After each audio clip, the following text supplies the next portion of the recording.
बाबूजी कहन दिन बने लाई, तोहर बेटी होई छपराई। जकर खातिर दिन रात मेहनत के ले आई, ओई बेटी के अपने हाथ से दे छपराई। मन में कड़ुआ घोटी के मुस्कान सजेलू, छुटका घर आंगन के सपना लुटेलू। बाबूजी बेटी पराई हो गई, अपने अंगना से जुदाई हो गई। बाबूजी बेटी पराई हो गई,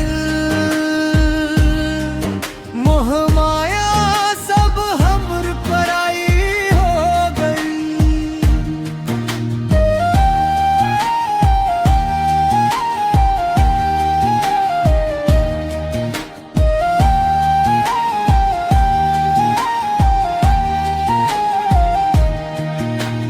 कांचे कांचे चूड़ी के छन छन आवाज, सिंदूरक रंग में छुपल आँखी के राज।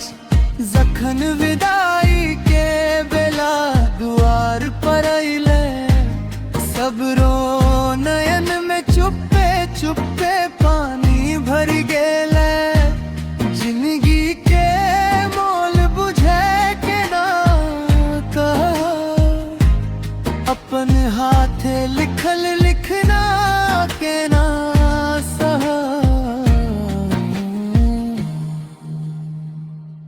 बाबूजी बेटी पराई हो गई, अपने अंगना से जुदाई हो गई। बाबूजी बेटी पराई हो गई, मोह माया सब हमर पराई हो गई। जकरा लेल रतिया जागल, ओकरे दुआर पर आज लागल। नैन कहे जाए नैन कहे ठहर जा, फेरो एक बेर अंगना सुनाना करा। बाबूजी हमके इतना छोट ना धरल।